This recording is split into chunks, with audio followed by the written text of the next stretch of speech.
When I was 16 years old, I ran away from home in Kentucky, and I hitchhiked to Chicago with a complete stranger.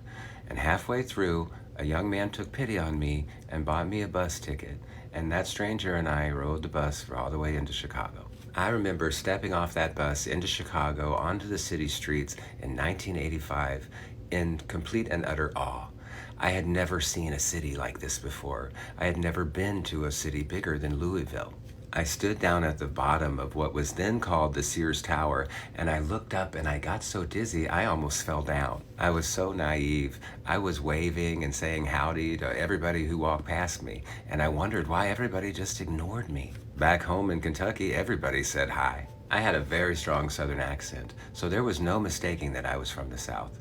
And quickly, people started to tell me that that was a bad thing. Larry's cousin came to pick us up and take us out to Franklin Park, which is a suburb of Chicago near the airport. The jets would fly so low over the apartments that you could literally see people's faces looking out the window.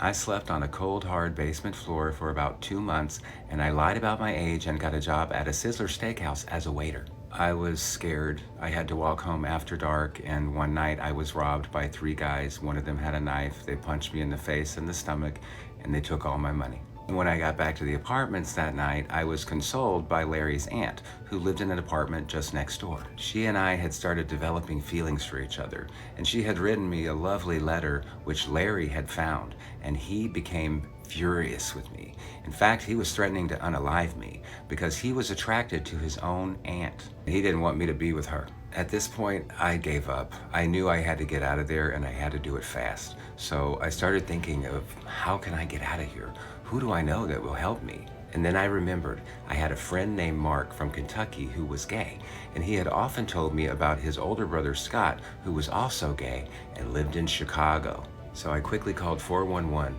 and I asked for every number of a Scott with his last name in Chicago. There were 9 numbers. I wrote them all down, and the first one I called was him. Scott could hear the desperation in my voice, and he was a kind person, so he allowed me to come and stay with him. He gave me his address, and I got a ride over there that day, and I found myself in a safe place, finally.